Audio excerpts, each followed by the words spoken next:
اقرأ باسم ربك الذي خلق خلق الإنسان من علق.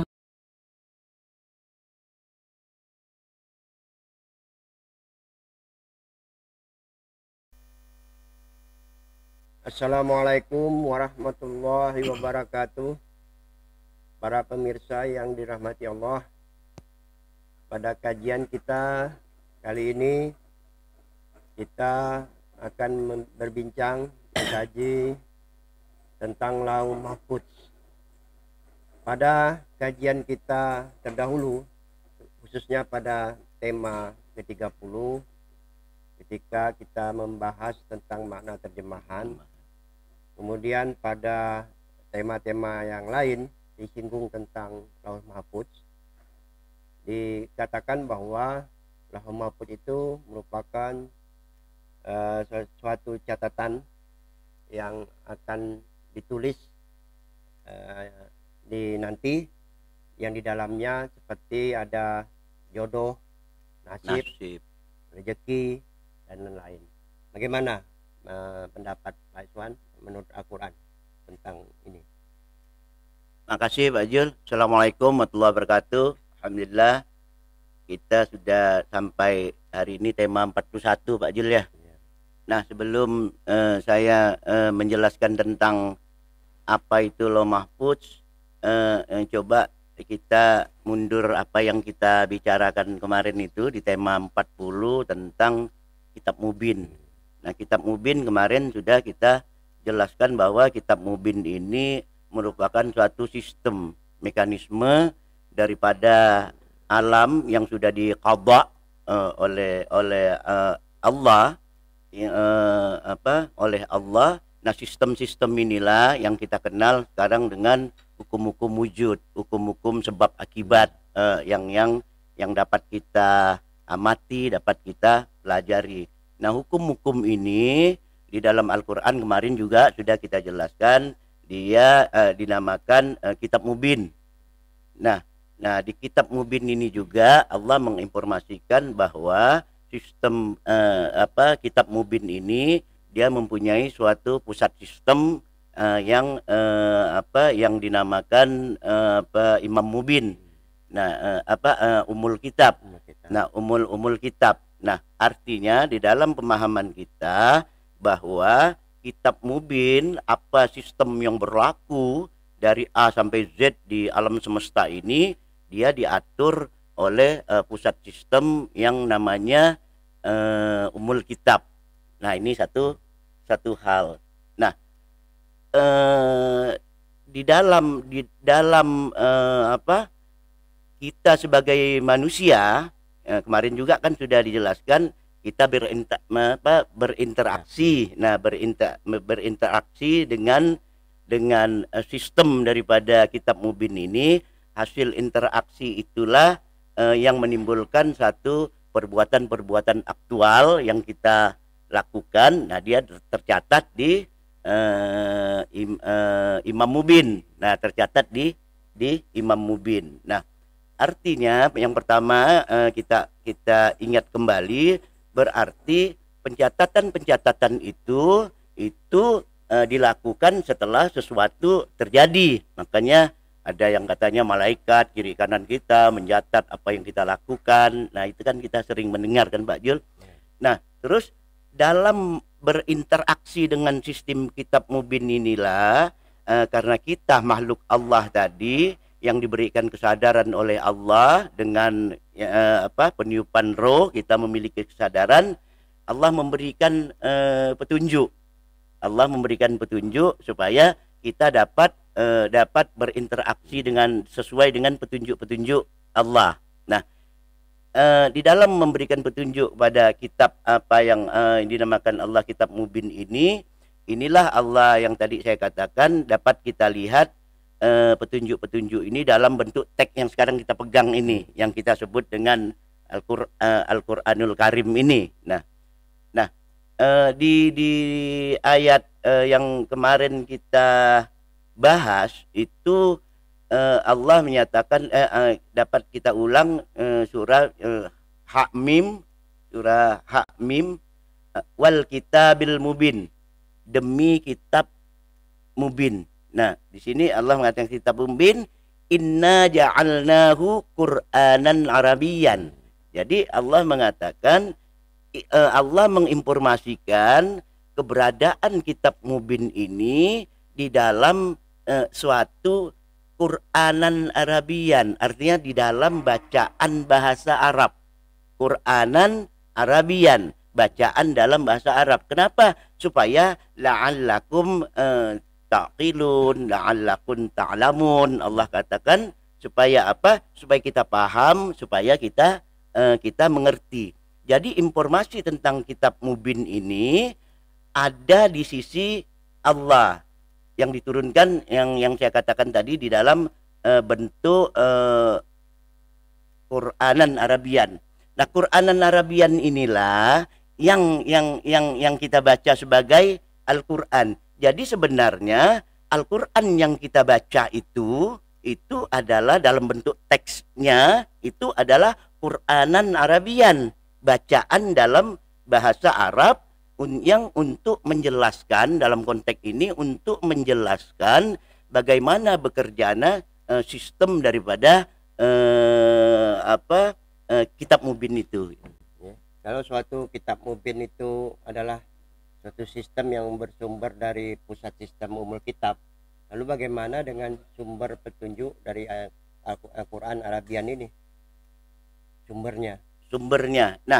Nah ini kita dapat kita lihat, jika kitab mubin ini tadi sumbernya dari umul kitab, nah maka Qur'anan Arabian, bacaan yang dalam bahasa Arab ini yang diwahyukan Allah ini sumber. Nah inilah sumbernya yang disebut tadi yang Pak Jul tanyakan itu Lauh Mahfuz. Nah ini dapat kita lihat di surah Al-Buruj, ada ayat 21-22 itu. Nah di situ dikatakan bal huwa Qur'anun Majid.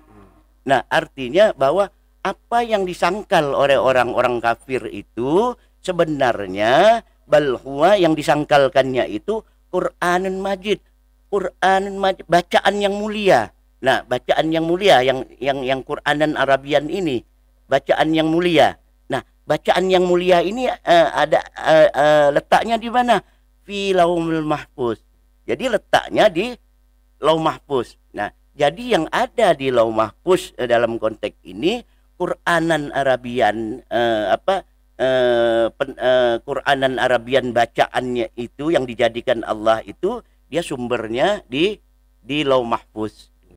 Jadi bagaimana dengan terjemahan yang menyamakan antara kitab mubin, umul kitab dengan Imam Mubin, hingga dengan disamakan dengan Lauh Mahfuz? Itu kan di terjemahan seperti itu. Ya. Tadi kita katakan bahwa di Lauh Mahfuz itu adalah sumber daripada Qur'an Arabian, sumber daripada bahasa bacaan dalam bahasa Arab. Pertama yang harus kita ingat bahwa karena sumbernya yang kita baca ini Qur'anan Arabian, artinya bukan bahasa Arab yang sehari-hari gitu, yang sehari-hari. Jadi dia dalam bentuk Qur'anan Arabian. Nah, jadi bagaimana dengan terjemahan-terjemahan yang ada? Nah, memang kalau kita lihat kemarin berdasarkan terjemahan-terjemahan ini yang di dalam Qur'anan Arabian ini, kalau Pak Jul katakan begitu ya mungkin kalau kita akan keliru, ya agak inilah mungkin kurang tepat. Tapi perlu diingat bahwa Allah tidak mungkin mengeluarkan satu kata yang berbeda, beberapa kata yang berbeda dengan satu makna yang sama. Nah, jadi artinya kalau artinya apa yang kita yang biasa kita terjemahkan itu mungkin yang tadi saya katakan keliru lah. Kenapa saya katakan keliru? Ini jelas dapat kita lihat. Misalnya di dalam, kalau kita lihat di terjemahan Departemen Agama, kalau kita buka Google itu dikatakan bahwa berapa jumlah perkataan Lauh Mahfuz di dalam Al-Quran. Kalau kita search buka Google, ada 13 kali Allah menyebutkan Lauh Mahfuz di dalam Al-Quran. Padahal kalau kita buka Lauh Mahfuz hanya disebut satu kali, yaitu di surah Al-Buruj 21-22 tadi itu. Jadi bisa tidak Pak Iswan memberikan contoh bagaimana makna daripada Lauh Mahfuz ini dan Ummul Kitab ini sehingga dapat dipahami secara benar? Apa ya? Kan tadi saya sudah katakan bahwa Ummul Kitab ini adalah pusat sistem dari keseluruhan gerak pertumbuhan, perkembangan, dan perubahan-perubahan dari wujud-wujud objektif yang ada di alam semesta ini. Dia dari dulu minad dahri, kata Allah, minad dahri, dari waktu yang tidak terbatas itu dia sudah bergerak, dia berubah dan selalu berkembang dengan hukum-hukumnya. Nah, sedangkan Lauh Mahfuz adalah pusat seluruh sistem kesadaran universal. Kenapa saya katakan kesadaran universal? Tadi Allah mengatakan inna ja'alnahu Qur'anan Arabian. Kami jadikan petunjuk tentang mengenai kitab mubin sistem itu dalam bacaan bahasa Arab. Nah, karena Allah tadi mengatakan dalam bacaan bahasa Arab, ini kan memerlukan translate dari ibaratnya ya, translate dari abstraksi yang ada pada tanda kutip lah pada Allah untuk menyampaikan sesuatu, dia translate di dalam Qur'anan Arabian kepada manusia agar manusia paham begitu. Nah, oleh sebab itu Lauh Mahfuz ini adalah satu pusat kesadaran, sistem pusat kesadaran daripada Allah. Kalau kita katakan alam semesta dengan hukum-hukum kitab mubinnya ini sebagai kalimatullah, objektivitas Allah. Nah, Lauh Mahfuz inilah sebagai subjektivitas daripada Allah. Nah, pusat ke sistem kesadaran inilah, kesadaran universal inilah yang dijaga oleh Allah. Makanya dia disebut Lauh Mahfuz. Lauh itu adalah perangkat atau alat untuk menempatkan suatu tanda. Oleh sebab itu, ketika kita menulis di satu lembar papan atau tempat menulis, itu namanya lauh. Makanya Nabi Musa alaihissalam itu ketika dia mendapat perintah Tuhan, itu simbol-simbol tulisannya itu ditulisnya di batu. Nah, batu inilah yang di dalam Alkitab itu disebut juga dengan lauh. Jadi diartikanlah di dalam bahasa Indonesia itu sebagai papan gitu, papan tempat untuk menulis begitu. Nah ditambah lagi mahfuz ini hafiz, hafazat, dia terpelihara. Nah, ini yang dipelihara Allah, pusat kesadaran dari sistem pusat kesadaran ini. Nah, oleh sebab itulah kalau kita lihat Allah mengatakan di dalam Al-Quran wal awwalu wal akhiru wal zahiru wal batinu.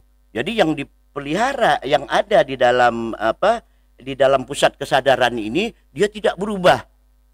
Baik dari sejak awal maupun sampai akhir, baik dalam makna zahir maupun dalam makna batin. Nah, oleh sebab itulah kenapa saya katakan dia ada di pusat kesadaran, sistem kesadaran. Oleh sebab itulah kita hanya melihat, kan biasa kita tahu nih Pak Jul, yang namanya Asmaul Husna, kita golongkanlah berbagai macam nih.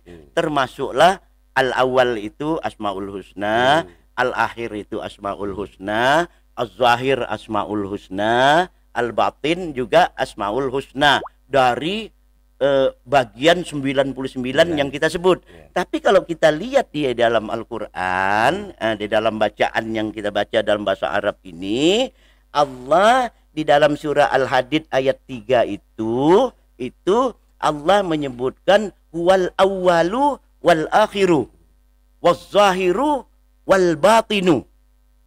Artinya apa?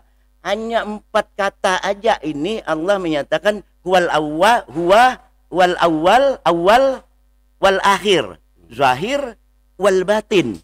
Tapi kalau Rahman dan Rahim misalnya Allah tidak pernah menyebutkan Ar-Rahman war Rahim, was-Sami wal Basir. Semua Sami wal Basir, ya. Nah ini paham kan bedanya Pak Jul? Nah, ada bersambung dengan waw atap ini dengan huruf waw. Tidak ada, kalau kita lihat tidak ada Asmaul Husna yang lain yang dibaca Allah, yang diberikan penjelasan Allah dengan menggunakan waw. Hanya ini saja. Awal wal akhir, zahir wal batin. Nah, inilah yang kita katakan pusat sistem kesadaran. Nah, kalau tadi Pak Jul nanyakan bagaimana kita memahami agar lebih mudah di dalam contoh abstraksi kita, di dalam kehidupan, kita lihat aja dalam diri kita gitu. Di dalam diri kita. Nah, di dalam diri kita ini kan ada jasad kata kita. Jasad ini dia bergerak, Nah, gerak-gerak jasad ini dia ada di sistem pusat gerak. Ya kan? Kalau tadi kitab Mubin sistem pusat geraknya di Ummul Kitab tadi kan. Nah, jasad kita ini ada sistem pusat gerak. Artinya gerak yang bebas, gerak fisik. Nah, ini pusatnya mungkin di jantung. Sebab kalau jantung berhenti tetap kita tidak bergerak fisik kita. Ya kan gitu. Nah, walaupun kita tanpa kesadaran, gerak ini tetap berjalan. Jantung tetap berdegup, aliran darah tetap mengalir. Semua mekanisme gerak itu tetap berjalan. Walaupun kita tidur, kita koma, tapi selama kehidupan itu dia masih ada. Tapi kesadaran tidak ada. Orang tidur, orang mimpi, dia jalan kemana-mana gitu. Dia ngomong, jalan kemana-mana, tapi dia tidak tahu apa yang dibuatnya. Nah, ini yang dapat kita contohkan di dalam kehidupan kita. Jadi sistem gerak yang ada di jasad kita ini berbeda dengan sistem kesadaran. Misalnya dia ada di pusat sistem gerak di jantung. Nah, sedangkan untuk mengendalikan gerak, kalau kita tidur kan gerak kita bisa nendang orang segala macam kan kita tidak sadar. Nah, ketika kita sadar, gerak-gerak ini kita kendalikan. Nah, pengendalian daripada gerak ini, apa yang kita lakukan dalam perilaku sadar kita, nah ini kan pusatnya di sistem kesadaran, di otak gitu. Nah, makanya ketika orang meninggal, geraknya sudah, jasadnya selesai, sistem kesadaran otaknya masih ada. Nah, demikian juga alam semesta. Walaupun alam ini hancur, ya, kesadaran universal tetap ada. Ya. Begitu juga walaupun jasad kita hancur, sistem daripada kesadaran manusia tetap hidup. Jadi kesimpulan dari kajian kita kali ini apa, Pak Iswan? Kesimpulan yang dapat kita ambil daripada apa yang kita jelaskan tadi, pertama itu Imam Mubin adalah pusat pengendalian dari sistem gerak, seluruh alam semesta ini. Inilah yang menghasilkan satu evolusi adanya perubahan, pertumbuhan, perkembangan, perubahan daripada sesuatu. Karena Allah mengatakan kullu syai'in halik. Nah, semuanya selalu tumbuh berkembang gitu. Jadi pusat daripada sistem gerak. Nah, Lauh Mahfuz berarti itu adalah pusat sistem pengendalian kesadaran. Jadi pusat sistem pengendalian kesadaran. Makanya karena dia sebagai pusat sistem pengendalian kesadaran, makanya Allah mampu memberi petunjuk dan melakukan hal-hal apa yang dikehendakinya. Sebagaimana kesadaran kita, ya kan? Nah, pusat sistem kesadaran kita ini mampu memberikan petunjuk kepada orang lain dan mampu melakukan sesuatu yang kita kehendaki. Jadi itu yang dapat kita kesimpulkan. Yang ketiga adalah Lauh Mahfuz bukanlah kitab mubin bukanlah Imam Mubin, bukanlah Ummul Kitab sebagaimana terjemahan-terjemahan yang ada di dalam kitab Al-Quran kita. Demikian para pemirsa yang dirahmati Allah, kajian kita kali ini dapat kita akhiri dan kita akan ketemu kembali pada kajian-kajian yang menarik pada Al-Barakah Center. Kita ada episode yang akan datang. Wassalamualaikum warahmatullahi wabarakatuh. Waalaikumsalam warahmatullahi wabarakatuh.